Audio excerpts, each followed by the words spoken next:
Good morning everyone, welcome in परिवर्तन IAS academy. आप सबका परिवर्तन आईएएस एकेडमी में हार्दिक स्वागत है। हम बात करेंगे 27 जून 2018 के द हिंदू की। इसमें न्यूज़पेपर प्लस एडिटोरियल सेक्शन को हम लोग एनालिसिस करेंगे।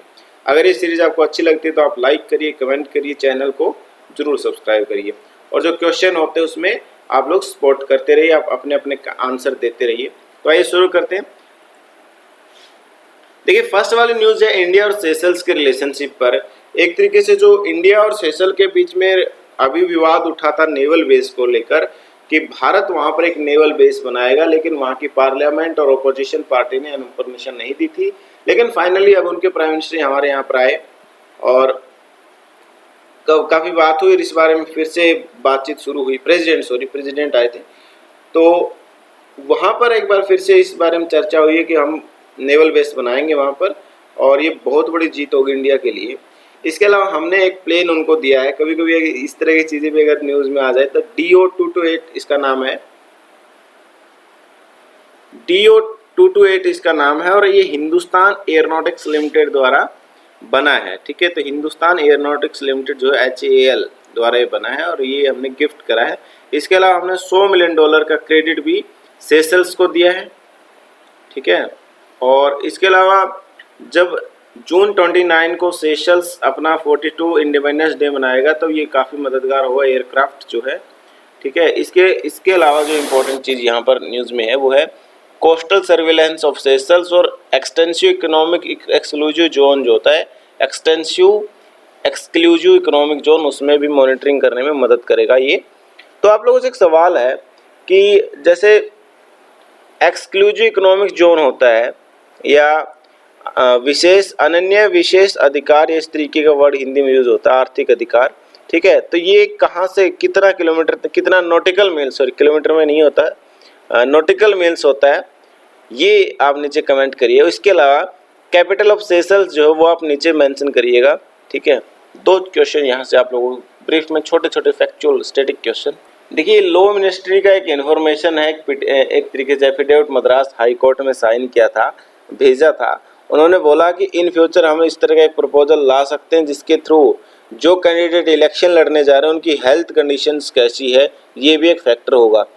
तो आप लोगों को नीचे कमेंट करना चाहिए कि हेल्थ का इशू जो है वो ऐड करना चाहिए या नहीं करना चाहिए कॉन्टेस्ट करने में, क्योंकि केवल स्वस्थ व्यक्ति चुनाव लड़े, ये एक सवाल है। एक मोरल रूप से हो सकता है कि यार गलत भी हो, लेकिन एक तरीके से सही भी है लोगों की एक्टिविटीज़ के लिए। तो आपको आपके अकॉर्डिंग क्या लगता है कि जो हेल्थी कैंडिडेट हैं जो चुनाव लड़ रहे हैं वो उसमें पार्टिसिपेट करने चाहिए, नहीं करने चाहिए, या मतलब ये प्रपोजल किस तरीके से आप देखते हैं?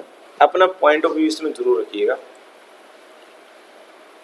देखिए, एडिटोरियल सेक्शन की बात करें तो 1 और 2 ही आर्टिकल जो इम्पोर्टेंट है। पहला है बीजेपी और जेडीयू का जो अलायंस है, गठबंधन है, उसके बारे में क्या है क्या नहीं, उस चीज़ को हम नहीं डिस्कस करेंगे। दूसरा जो है, अभी आप तुर्की में इलेक्शन हुए, जो एर्डोगन वहाँ के प्रेसिडेंट बन गए। ठीक है, तो ये इंटरनली है, उनकी पॉलिटिक्स कैसे चल रही है, उस कंट्री के अंदर पॉलिटिक्स कैसे है, ये इम्पोर्टेंट है। और मतलब आर्टिकल इम्पोर्टेंट नहीं है, इनकी इंटरनल चीज़ों के बारे में ये एक तरीके से बातचीत कर रहे हैं, कैसे पॉलिटिकल पार्टी जीती है हारी है, तो इसको भी हम डिस्कशन नहीं करेंगे। ये ऑर्गन ट्रांसप्लांटेशन से ट्रांसप्लांट से रिलेटेड है, तो इसको हम थोड़ा बहुत देखेंगे क्योंकि पहले भी हम कई बार इसको देख चुके हैं, लेकिन थोड़ा बहुत इसमें फिर से रिवाइज कर लेंगे। ठीक है, तो यहाँ से शुरू करते हैं। ये है यूरेनियम से रिलेटेड, जो ग्राउंड वाटर के अंदर, भूजल के अंदर यूरेनियम की कंडीशंस बन रही है, उसके बारे में बातचीत हुई है। ठीक है, अब माजरा केस को थोड़ा समझ लेते हैं। अभी ग्राउंड वाटर एक रिपोर्ट पब्लिश करी जाती है एनवायरमेंटल साइंस एंड टेक्नोलॉजी द्वारा कि भारत के कई एरिया ऐसे हैं जहां पर 30 माइक्रोग्राम पर लीटर यानी MCG पर लीटर से भी ज़्यादा हैवी मेटल्स मिलती है। हैवी मेटल्स का मतलब ये यूरेनियम से है। नॉर्थ वेस्टर्न रीजन में, साउथर्न रीजन में और साउथ ईस्ट रीजन में, यानी इन रीजन में भारत के बड़ी संख्या में एक तरीके से यूरेनियम का कंटेंट देखा गया है ग्राउंड वाटर के अंदर। ठीक है, इसके अलावा बताया गया कि अगर आप इस तरह का पानी पीते हैं तो आपकी किडनीज पर बहुत बुरा असर पड़ता है वर्ल्ड हेल्थ ऑर्गेनाइजेशन ने भी, विश्व स्वास्थ्य संगठन ने बोला है कि भाई 30 mcg माइक्रोग्राम पर लीटर जो है वो अपर लिमिट होनी चाहिए, लेकिन हमारे यहाँ 30 mcg अभी से हो गई है। ठीक है, तो ये कितना खतरनाक होगा। और आप लोगों को एक कमेंट जरूर करना है, जो किडनी होती है बेसिक फंक्शन क्या होता है किडनी का, या क्या प्रमुख कार्य क्या है किडनी का। ठीक है, ये सबसे ज्यादा इस पर इम्पैक्ट डालेगी। ठीक है, इसके बाद बताया गया कि भारत के अंदर अनफॉर्चुनेटली वो लोग जो मतलब जहां पर इस तरह की कंडीशन ज़्यादा खराब है, वहां पर लोग जो कुएं होते हैं उनका इस्तेमाल करते हैं पानी पीने के लिए। और ये चीज़ें बताती है कि भारत के अंदर वाटर क्वालिटी मॉनिटरिंग में जो गैप देखने को मिलता है, ये एक बड़ा चैलेंज है। इसके अलावा इन्होंने बताया कि ब्यूरो ऑफ इंडियन स्टैंडर्ड्स है, उसने कोई नॉर्म्स, कोई ऐसी इस तरह की कंडीशंस, इस तरीके के रूल्स नहीं बनाए कि यूरेनियम लेवल किस तरीके का प्रॉपरली होना चाहिए, और ना ही रेगुलर एक तरीके से टेस्टिंग होती है। ठीक है, और लगभग एक दशक से इस प्रकार के एविडेंस आ रही, रिपोर्ट्स आ रही कि all over the India uranium का कंटेक्स्ट, यूरेनियम के जो कंटेंट है वो लगातार ग्राउंड वाटर में, भूजल में बढ़ते जा रहे हैं। 2015 में बेंगलोर में एक स्टडी होती है, वहां पर ये पाया गया कि 2000 mcg 2000 माइक्रोग्राम पर लीटर में southern part of the city, वहां पर मतलब बहुत खतरनाक हालत है। इसी प्रकार से 500 mcg आंध्र प्रदेश और तेलंगाना में मिले, तो बहुत बड़ा एक चैलेंज यहाँ पर देखने को मिलता है। हालांकि जो स्टडी हुई है वो राजस्थान और गुजरात के वेल्स, कुएं जो होते हैं उनसे एक तरीके से ली गई है। तो अब इसके अलावा जो इम्पोर्टेंट चीज़ें समझनी, पहली चीज़ जो हम ड्रिंकिंग वाटर यूज़ करते हैं, यूरेनियम ड्रिंकिंग वाटर, उसका सबसे बुरा असर सीधी सी बात है किडनी पर पड़ता है। और ये ना केवल ह्यूमन बींग पर, बल्कि जो छोटे एनिमल्स होते हैं, जो किडनी बहुत से एनिमल्स में होती है, तो वहाँ पे भी असर इसका पड़ता है। यानी केवल ह्यूमन बींग की बात नहीं है, यहाँ पर एनिमल्स भी एक तरीके से इससे इफेक्टेड होते हैं। ठीक है, इसके बाद बताया गया कि ये केमिकल इफेक्ट है, रासायनिक प्रभाव है यूरेनियम का, ना कि रेडियोलॉजिक और रेडिएशन से। हम बोलते हैं कि यूरेनियम से रेडिएशन होते हैं, उसका प्रभाव नहीं। रेडिएशन से स्किन डिजीज ज़्यादा होते हैं, लेकिन अगर केमिकल्स है, हम उसको इनहेल कर रहे हैं, उसको अंदर अपने मतलब शरीर के अंदर जाने, प्रवेश करने दे रहे हैं, तो उससे किडनी पर इम्पैक्ट पड़ रहा है। ठीक है, और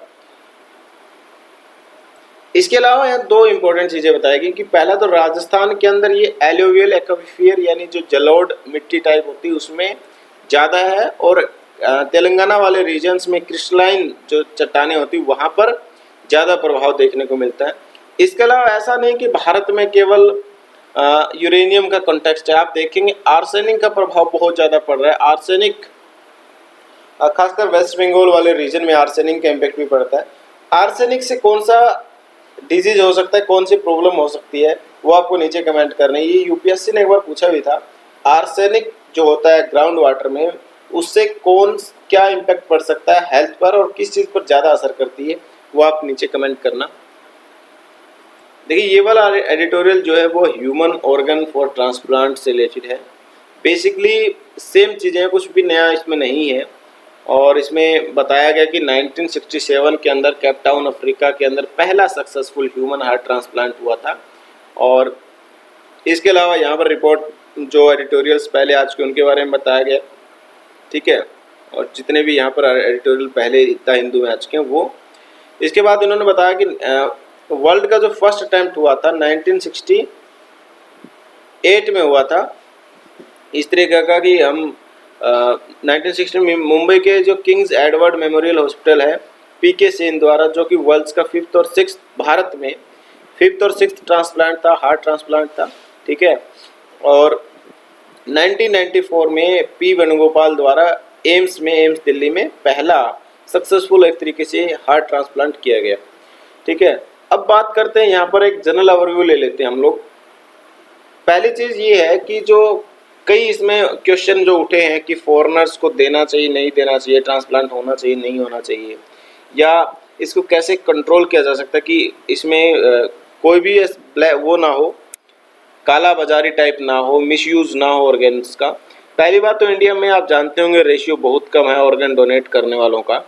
उसका रीज़न भी यही है, कई रीजन्स उसमें भी, चाहे वो रिलीजियस बिलीफ्स हो, चाहे एक तरीके से इमोशनल कनेक्टिविटीज हो, या फिर इस तरीके के जो ब्लैकमेलिंग हो, या प्रॉपर इंफ्रास्ट्रक्चर ना होना हो, या प्रॉपर इस तरह के सर्जन्स अवेलेबल ना हो। ये कई रीजन्स है जिसकी वजह से प्रॉपरली एक्टिव नहीं हो पाता। यहाँ वही चीज़ें सेम बताई गई कि जो हम चाहे वो किडनी हो, चाहे हार्ट हो या लीवर हो, जो जो भी ट्रांसप्लांट करना है, उसमें हमें सबसे पहले तो यार कंट्री की रिस्पॉन्सिबिलिटी बनती है कि हम इंडिया को प्रेफर करें। लेकिन अगर ह्यूमनिटी की बात करें तो फॉरेनर को भी अगर हम ट्रांसप्लांट करते हैं तो उसमें भी कोई दिक्कत नहीं है। लेकिन यहाँ ज़रूरी है कि कुछ फिक्सेशन हो और मॉनिटरिंग प्रॉपर की जाए इनमें, और चाहे वो खासकर प्राइवेट हॉस्पिटल में जहाँ पर इस तरह की चीज़ें ज़्यादा मिसयूज़ देखने को मिल सकती हैं। और नोटो जो एजेंसी इसमें डील करती है, national organ of tissue and, यह national organ and tissue transplant organisation, ठीक है। तो इसको और भी हमें फ्रीडम देनी पड़ेगी, तभी हम लोग ज़्यादा इसमें अच्छे से काम कर पाएंगे। चाहे एक प्रॉपर एजेंडा और प्रॉपर एक क्लैरिटी होनी चाहिए कि हमें किस प्रकार से शिफ्टिंग करनी है, ठीक है। तो इसी के बारे में पूरी बात हुई। और तमिलनाडु जो एक तरीके से हब है, आप जानते होंगे मेडिकल टूरिज्म में तमिलनाडु बहुत आगे है, और उसका रीजन भी ये माना जाता था कि वहाँ की पॉलिसीज़ बहुत अच्छी रही थी तमिलनाडु गवर्नमेंट्स की। लेकिन इस तरह के क्वेश्चन मार्क एक तरीके से इम्पैक्ट डालेगी स्टेट की इकोनॉमी पर भी, और जीएसडीपी बोलते हैं इसको, गुड्स एंड जो स्टेट की जीडीपी होती है उस पर भी इम्पैक्ट पड़ेगा इस चीज़ का। तो क्लैरिफिकेशन हो और पब्लिक का जो ट्रस्ट है वो गेन करें, वो इसी तरीके हो सकते हैं। प्रॉपर स्कीम्स हो, प्रॉपर इनिशिएटिव लिए जाए लोगों द्वारा, गवर्नमेंट द्वारा, और एजेंसी जो भी मॉनिटर कर रही हैं इसको उनके द्वारा, ठीक है। तो ओवरऑल इसी के बारे में पूरा एडिटोरियल घूमता है, पूरा एडिटोरियल यहीं पर शिफ्ट रहता है। देखिए ये वाला एडिटोरियल भी हम डिस्कशन नहीं करेंगे। उमर अब्दुल्ला का, जो कि जम्मू एंड कश्मीर में नेशनल कॉन्फ्रेंस पार्टी के आई थिंक प्रेसिडेंट हैं, इनका इंटरव्यू है, और इसी के बारे में बता रहे हैं कि बीजेपी ने सही किया है, पीडीपी ने सही किया। उसी के बारे में एक पॉलिटिकल आर्टिकल है, कोई पढ़ने की जरूरत नहीं है। देखिए अभी एक ऑनलाइन पोल हुआ और उसमें ये बताया गया कि भारत जो है महिलाओं के मामले में सबसे अनसेफ कंट्री है। इवन हमने अफगानिस्तान और पाकिस्तान को भी इस मामले में पीछे छोड़ दिया है, ठीक है। तो इसमें बताया गया कि हमसे पीछे हैं Afghanistan, Syria, Somalia, Saudi Arabia, Pakistan, democratic Republic of Congo, Yemen, Nigeria and US in that order, ठीक है। 3 बड़े चैलेंज बताए गए हमारे लिए, खासकर वुमेन्स के केसेस में। पहली बात, सेक्सुअल वायलेंस और हैरेसमेंट के केस बहुत ज़्यादा हो रहे हैं महिलाओं के विरुद्ध। दूसरा, कल्चर, ट्राइबल और ट्रेडिशनल प्रैक्टिस के नाम पर वो बहुत सा एक तरीके से डेंजर फेस कर रही हैं, खतरा फेस कर रही हैं कंट्री में। और ह्यूमन ट्रैफिकिंग और फोर्स लेबर, सेक्स स्लेवरी और डोमेस्टिक सर्विट्यूड, यह एक तरीके से ट्रैफिकिंग इसमें कहें तो ह्यूमन ट्रैफिकिंग बहुत बड़ा इश्यूज़ है। उसकी वजह से बहुत से उनको इन्वॉल्व किया जाता है प्रोस्टिट्यूट में, वेश्यावृत्ति में, इस तरह के कामों में उनको धक्के से ज़बरदस्ती थोपा जाता है, ठीक है। और दास बना लेना, घरेलू एक तरीके से नौकर बना लेना, ये ज़बरदस्ती उनसे काम करवाना, इस तरह की चीज़ें एक रिपोर्ट बताती है। तो यहाँ पर ये, हालांकि ये नहीं बताया गया कि ये रिपोर्ट में क्या सैंपल साइज इकट्ठा किया गया, हमने इसलिए रिजेक्ट किया क्योंकि वेरीफाइड नहीं है बिल्कुल। ये एग्जैक्टली इस चीज़ से मैं खुद सहमत हो सकता हूँ, ये चीज़ें हैं, लेकिन भारत इन कंट्रियों से पीछे है, ये चीज़ थोड़ी पछती नहीं है। दूसरी बड़ी बात, बिल्कुल वुमेन्स के खिलाफ केसेस बड़े इंक्रीज हुए हैं, ये तो नेशनल क्राइम रिकॉर्ड ब्यूरो का डाटा ही बताता है।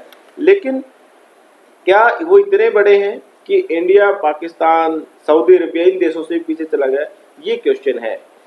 तो अगर ये रिपोर्ट भले ही आप इसको रिजेक्ट कर दें, हालांकि जो नेशनल कमीशन ऑफ वुमेन उसने रिजेक्ट कर दिया कि इसका सैंपल साइज जो है वो बिल्कुल एग्जैक्ट नहीं है, लेकिन यहाँ इंपॉर्टेंट है कि ये चीज़ें अगर ये बताते, इंडिकेट करते कि हम इन सेक्टर में काम कर सकते हैं ताकि वुमेन्स की कंडीशंस बेहतर हो और वो कंफर्टेबल फील करें और ज़्यादा, ठीक है। तो इस बारे में ये एक तरीके से इंडिकेशन जरूर है। बाकी यहाँ राहुल गांधी साहब बोल रहे हैं कि आप गवर्नमेंट बहुत ख़राब है, ये है वो है। इस चीज को छोड़ दीजिए, पॉलिटिकल चीजें होती है, केवल यहीं तक पढ़ना है।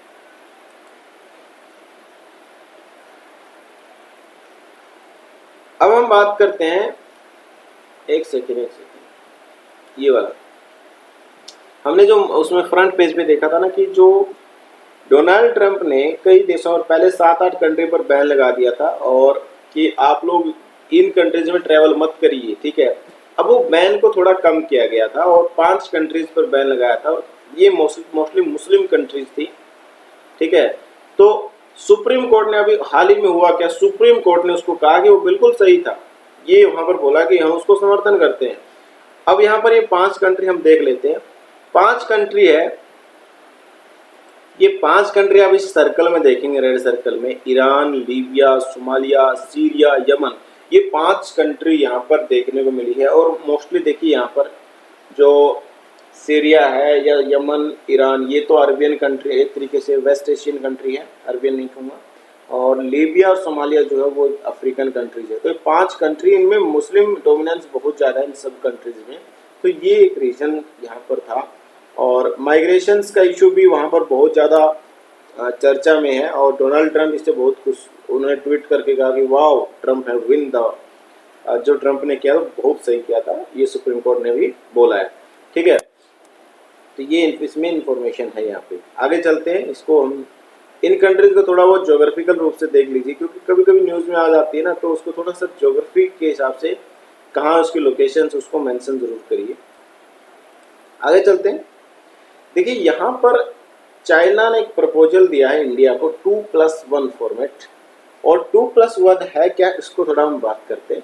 जैसे एक P5+1 है, यानी 5 न्यूक्लियर या फिर जिसके पास परमाणु हथियार है वो country, plus permanent, sorry, P4 permanent member of security council, +1 Germany जो है उसके बारे में। और यहाँ पर 2+1 का मतलब एक इंडिया और चाइना प्लस दूसरा कोई भी कंट्री, जैसे हो सकती है साउथ एशिया की, हो सकती है कोई भी, वो डायलॉग करें, बातचीत करें, इसके बारे में ये है।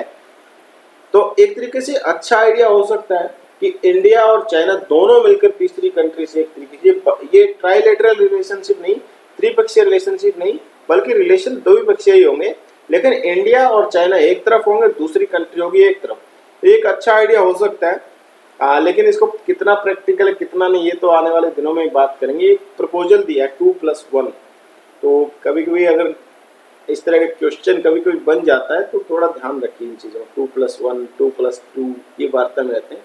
2+1 basically India China plus third country, यानी 2 में हम होंगे इंडिया और चाइना, +1 में कोई भी साउथ एशियन कंट्री हो सकती है, दूसरी कंट्री हो सकती है। यहाँ पर एक इम्पोर्टेंट क्वेश्चन है, वो है कि आरबीआई ने अभी अपनी फाइनेंशियली स्टेबिलिटी रिपोर्ट पब्लिश करी है। फाइनेंशियली स्टेबिलिटी रिपोर्ट, उसमें बताया कि कई इकोनॉमी के लिए कई चैलेंजेज हैं, कि हमने बिल्कुल 7.7% की जीडीपी ग्रोथ रेट हासिल कर ली लास्ट क्वार्टर में। रिकवरी तो हो रही है, लेकिन अभी भी बहुत सारे चैलेंजेज हैं, चाहे एक्सटर्नल चैलेंज हो, इंटरनल चैलेंज हो, करंट अकाउंट डेफिसिट या चालू खाता घाटा जो उसका एक अलग चैलेंज है, ठीक है। फिजिकल कॉन्सोलिडेशन, राजकोषीय समेकन एक तरीके से उसको करना, उसके एक अलग वो भी एक चैलेंज के रूप में है, वो भी हमारे लिए एक चैलेंज होगा, ठीक है। प्राइवेट सेक्टर बैंक्स, और चाहे वो फॉरेन बैंक्स हो या नॉन बैंकिंग फाइनेंशियल कंपनीज हो, उनमें भी एक तरीके से चैलेंज देखने को मिलता है। एक्सटर्नल चैलेंज, चाहे वो करेंसी को लेकर हो, बॉन्ड को लेकर हो, या फिर जो कैपिटल आउटफ्लो हो रहा है, यानी जो हमारा पैसा बाहर जा रहा है उसको लेकर चैलेंज हो, ये सारे चैलेंज हमें देखने को मिल रहे हैं। यहाँ एक क्वेश्चन आप लोगों से है कि जो फाइनेंशियल स्टेबिलिटी रिपोर्ट, ये रिपोर्ट तो करता है आरबीआई प्रेजेंट, और एक रिपोर्ट आती है ग्लोबल फाइनेंशियल स्टेबिलिटी रिपोर्ट, वो कौन प्रेजेंट करता है? Global financial stability report UPSC ने पूछा भी था, तो वो आपको नीचे मेंशन करना है।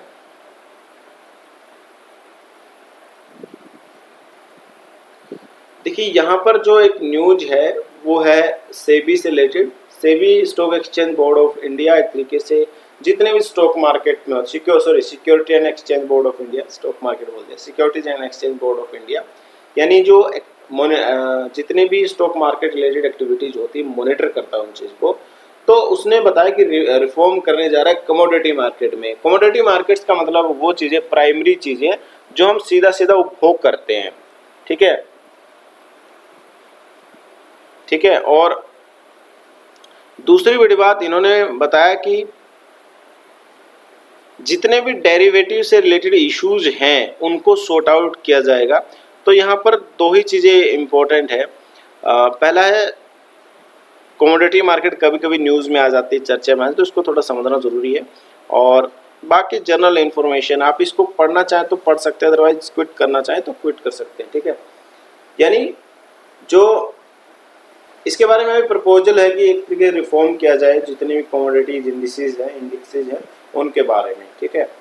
तो आज के इस द हिंदू में इतना ही। उम्मीद करते हैं आप लोगों को पसंद आएगा। Thank you so much friend. जय हिंद।